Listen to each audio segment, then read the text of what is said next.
This time, our topic is economic austerity. Welcome to Bellumdoc's channel, where fascinating topics are weighed and pondered deeply and comprehensively.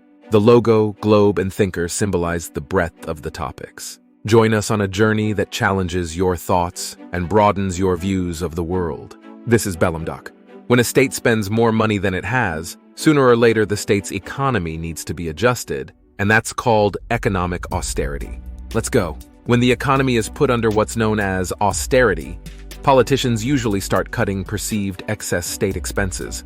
But there's always a risk that the cuts are made in the wrong places, creating even bigger problems. If a state cuts its expenses in a way that leads to more unemployment and a weakening purchasing power of the people, there's a risk that tax revenues will decrease, and the state's need for further savings will grow. A certain degree of economic austerity is always a good thing, because in managing a state's economy, one must always be careful about how money is spent.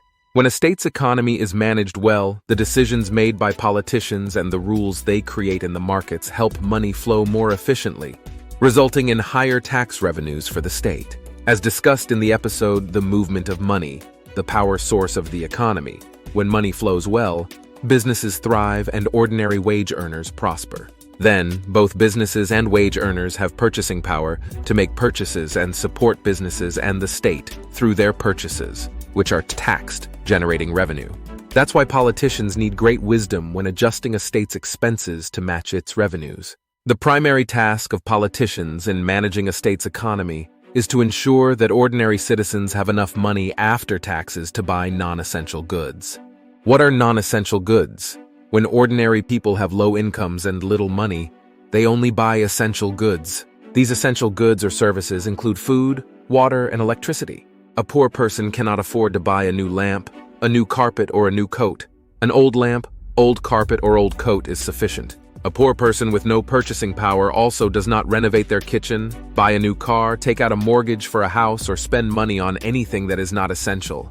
If there are many poor people in a state, businesses suffer. All businesses that sell non-essential goods must seek customers from a small portion of the population with purchasing power. Certainly, grocery stores will still do well. Likewise, water utilities, phone companies, and electric companies. In other words, both the state and businesses need many citizens with purchasing power. Every unemployed person causes social costs in developed countries, and they cannot buy products or services from businesses. If the state's economic adjustment measures reduce citizens' purchasing power, almost all businesses across society suffer. When citizens' purchasing power decreases, businesses' purchasing power decreases, and money circulation slows down. Thus, the state collects less tax revenue.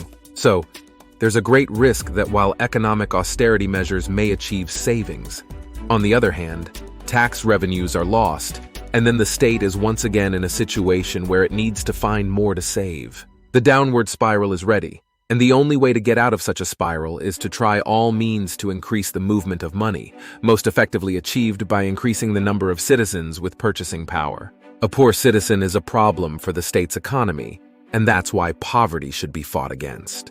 When businesses, citizens, and the state help the poor, they help themselves. When businesses, citizens, and the state despise and oppress the poor, they diminish their own well-being and foster crime.